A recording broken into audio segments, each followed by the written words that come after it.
दूध का दूध पानी का पानी हो चुका है। पीएमएलए के मामले में अगर किसी न्यायालय से आपको जमानत मिलती है तो उसमें पहली शर्त होती है कि न्यायालय को ये लगना चाहिए कि व्यक्ति निर्दोष है। झूठी बातें करके ऑर्डर की कॉपी के बगैर स्टे ले लिया उनकी रिहाई पर। भारत के न्यायपालिका के इतिहास में ऐसा कभी नहीं हुआ पहले। उन्होंने 400 पार का नारा दिया। ये सरकार ज्यादा दिन चलेगी नहीं, आप लोग देख लीजिएगा। सरकार बनी जरूर है लेकिन चलेगी नहीं, क्योंकि बैसाखी के सरकार है, बैसाखी के सहारे ये सरकार चल रही है। कि लगभग ये केस अपने सुनवाई के अंतिम चरण में चल रहा है और मुझे पूरी उम्मीद है कि न्यायालय से मुझे न्याय मिलेगा। मैंने कोई भी टिप्पणी गलत नहीं कही थी। मैंने जो कहा वो साबित भी हुआ। और विक्रम मजीठिया के मामले में ये मामला चल रहा है। आज न्यायालय ने अगली तारीख 18 तारीख लगाई है और जल्द ही ये मामला अंतिम सुनवाई की ओर बढ़ के इसमें आदेश आएगा। पर वो क्या कारण रहे थे? अरविंद केजरीवाल ने तो माफी मांग ली इस मामले में। कितनी बार एक ही चीज को पूछोगे और कितनी बार मैं बताऊं? देखिए, दूध का दूध पानी का पानी हो चुका है। पीएमएलए के मामले में अगर किसी न्यायालय से आपको जमानत मिलती है तो उसमें पहली शर्त होती है कि न्यायालय को ये लगना चाहिए कि व्यक्ति निर्दोष है।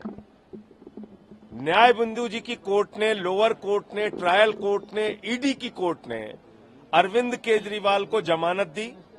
उस जमानत के आदेश की कॉपी के बगैर ईडी ने जबरदस्ती जाके हाई कोर्ट से झूठी बातें करके ऑर्डर की कॉपी के बगैर स्टे ले लिया उनकी रिहाई पर। भारत के न्यायपालिका के इतिहास में ऐसा कभी नहीं हुआ पहले। तो ये सारा देश देख रहा है कि किस तरह से बीजेपी की सरकार, प्रधानमंत्री नरेंद्र मोदी जी की सरकार हमारे पीछे पड़ी हुई है। केजरीवाल जी को जेल में डाला, मनीष सिसोदिया जेल में है, सत्येंद्र जैन जेल में है, मुझे 6 महीने जेल में रखा।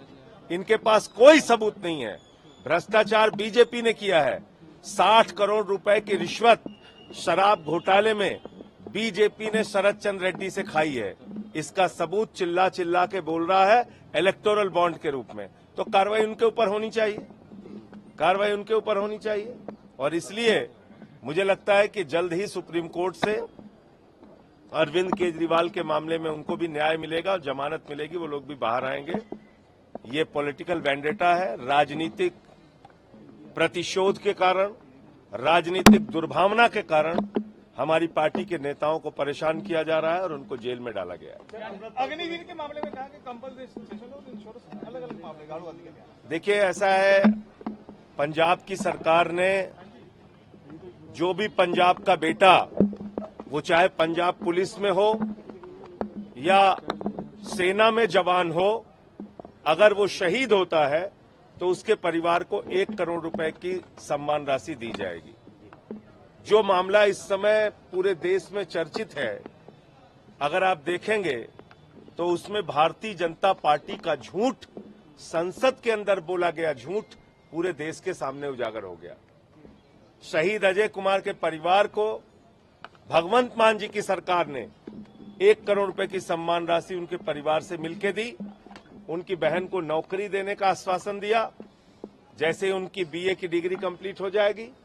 लेकिन केंद्र सरकार इंश्योरेंस के पैसे को ये कह रही है कि हमने उनको 1 करोड़ की आर्थिक सहायता दी। वो पूरी तरीके से गलत जानकारी है और अब वो भी उनके परिवार के बयान के बाद मोदी सरकार का झूठ सामने आ चुका है। ये शहीदों का सम्मान नहीं करते, ये सेना का सम्मान नहीं करते, ये भारत माता की रक्षा के साथ सौदा कर रहे हैं, देश की सेना को कमजोर कर रहे हैं। ठेके पे सेना नहीं रखी जा सकती और अग्निवीर योजना ठेके पर सेना रखने की योजना है। 4 साल के ठेके पे आप सेना को रख रहे हैं। अगर ये इतनी अच्छी योजना है तो मैं कहना चाहता हूं बीजेपी के मंत्रियों को, बीजेपी के सांसदों को, बीजेपी के विधायकों को, अपने बेटों को भी अग्निवीर बनाओ ना, तब पता चलेगा आपको। तो इसलिए भारत की सेना के साथ ये समझौता है, सुरक्षा है के साथ समझौता है, देश की सेना को कमजोर करने की कोशिश है और ठेके पर सेना नहीं रखी जा सकती। यह आम आदमी पार्टी का स्टैंड है कि अग्निवीर योजना वापस ली जाए और जैसे सेना में पहले भर्ती होती थी वैसे ही भर्ती की जाए। शशि थरूर ने कहा है कि 400 पार भाजपा के नहीं हुए, लेकिन यूके में लेबर पार्टी के हो गए हैं। देखिए, यूके में अगर गलती हो गई ऋषि सुनक से, अगर यहाँ के एग्जिट पोल वालों को ऋषि सुनक हायर कर लेते तो वहां भी 400 पार कर देते हैं हमारे यहाँ के जितने भी ये एग्जिट पोल वाले थे। मैं नाम नहीं लूंगा, सारे लोगों को आप जानते हैं। सर, हरियाणा में 400 पार एक झूठा नारा था जिसको प्रधानमंत्री और बीजेपी ने पूरे देश को भ्रमित करने के लिए दिया। जनता ने उनको तड़ीपार किया, उन्होंने 400 पार का नारा दिया। ये सरकार ज्यादा दिन चलेगी नहीं, आप लोग देख लीजिएगा। सरकार बनी जरूर है लेकिन चलेगी नहीं, क्योंकि बैसाखी के सरकार है, बैसाखी के सहारे ये सरकार चल रही है और ये सरकार गिरेगी जरूर। ने दावा किया है कि 10 तारीख के बाद पंजाब के सीएम सुल्तान शर्मा होंगे। अब विक्रम मजीठिया को कहां सपना आया मुझे नहीं पता। उनको अपने केस के बारे में देखना चाहिए, अपने गुनाहों के बारे में देखना चाहिए।